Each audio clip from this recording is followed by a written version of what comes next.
I'll say online. I hope I'm saying it right, but you'd be very surprised that currently this game is one of the top populated games on S&box. And yeah, 30 to 40 players may not seem a lot at the moment, but this has been going on since the playtest went live a couple of days ago. Now, I also have a theory that the current player base of people that do log into S&box are playing games like this and others that feel more like the types of games that you can just grind into without having to worry too much and chill and socialize with people. But I'll say Online has been blowing up currently in the community as this game is more of a Scape-like MMORPG. Yes, it's a RuneScape clone game that you can play on S&box.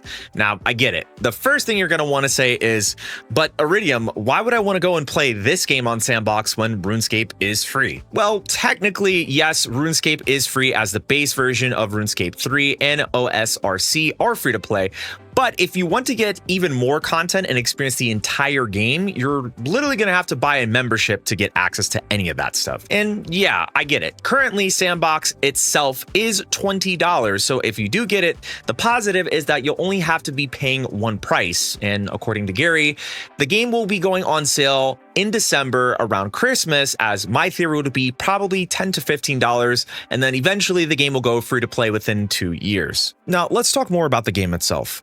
Alcai Online is, as I mentioned, a Scape-like MMORPG, so most of the stuff that you would expect within RuneScape is most likely going to be in this game. Most of the video content that I've grabbed was from the playtest, and if you're watching this as the video comes out, it'll be on a Thursday/Friday, depending on your time zone, so technically it may be the last day for the playtest before they close it. My experience was pretty interesting as I went in with zero expectations and an interest to see how this game would be. From what was offered is what you'd again expect from a game like this. Having your core stats that you can level up, customizing your character to look cool, professions or rather things that you can focus on to make money in your spare time, and tons of items to buy to help you get started. Now again, this is the playtest, so there was some things that were not there or I just didn't have the chance to experience since my time was limited with recorded gameplay footage. The biggest one was that there was no tutorial, but rather just some simple bullet points on giving you the summary of what the playtest was all about. There was also no quest, so in short, this playtest comes down to just stress testing the systems that were part of the game as the map was fairly small and there was 2 islands and a crypt, which we'll get into later. But for the first 2 to 3 days, I was trying to figure out on how I could get some money to get some armor and weapons to get me started on my journey, and then the first thing that I tried to do was collecting resources around me, so logs was the first thing. Eventually, I caught on to where the real money was at some point with some of the different types of ore that people were huddled around, and trust me, there was a lot of people. Bro, there's so many people here. Holy crap. Yo, some of these dudes are actually kitted. I'm not gonna lie to you. That is kind of crazy. Oh yeah, we're definitely gonna be making a nice chunk of change with this coal rock here. But at some point, I wanted to see if I could get some proper armor and also improve on my melee mastery and power skills, as I was trying to see if I could use my new steel pickaxe that I grinded to get from mining coal, which, by the way, this is literally where the money's at, dude. I'm not kidding. Eventually, I had gotten the right proficiency requirements I needed to use it, and I was so stacked with coal as this made my life much easier to get a ton of it. Okay, we're chock full of coal. Let's see how much we're gonna get with this now. I think it should just increase the speed at which we'll be able to get that. Yo, I want to get, hold on. I want to get like one of these little minions, like this dude over here. I need one of those, man. I keep seeing people with the little minions that they have. I want that. That's so freaking cool. Okay, so how many we got? 10? So we're gonna get 50 right here. Boom. Easy.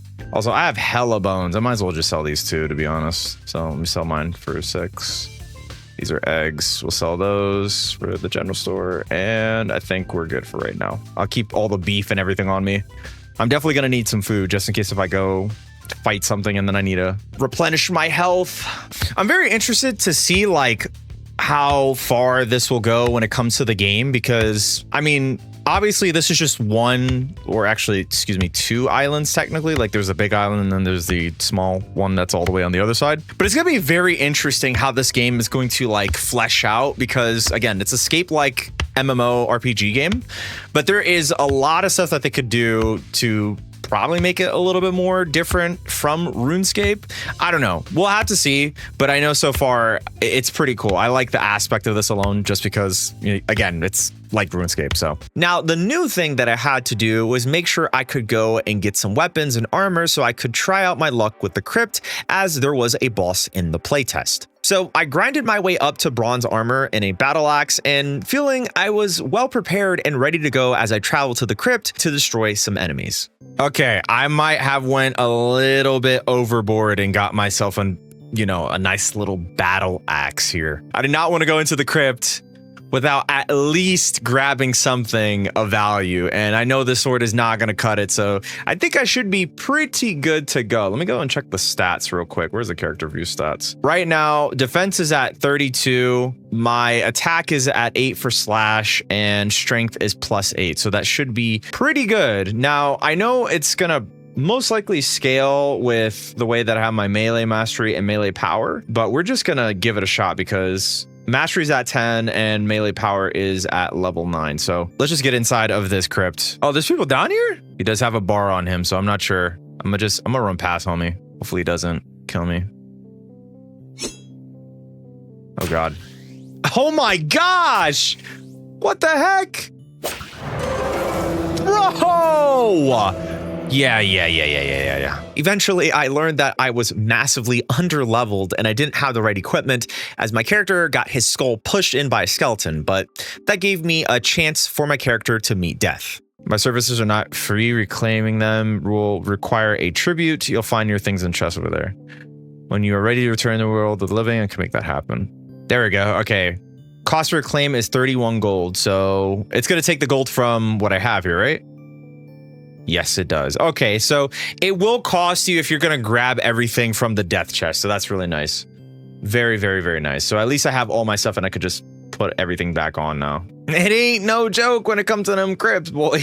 Well, that didn't really go as planned, but I mean, at least I was able to try it, which was kind of fun for like the first 2 seconds I was able to do anything. Maybe I should just go and kill some cows. There's a lot more with this game than what's shown. There's cooking, fishing, and some other things to do, but obviously as it's a playtest, it was a bit limited. I do have to say it was really cool to see how connected everyone was through the idea of this game alone. As playing with people, you'd always see others who would have conversations with everyone in the server, and even helping others when asked. Alsai Online proves that this can be a thing, and yeah, I get it, it's a RuneScape clone, but the aspect that there's games like this that can make a difference in a way that's actually bringing more players together and also makes it a fun experience to interact with people is the main reason games like Garry's Mod and Roblox excel at, because it's not only just the games itself, but it's how it all interacts together with other people that you can socialize and play with as well. That's all I have for this video. Leave your thoughts down below and let me know how you feel about Alsai Online. Will you be playing it? Will you be trying it?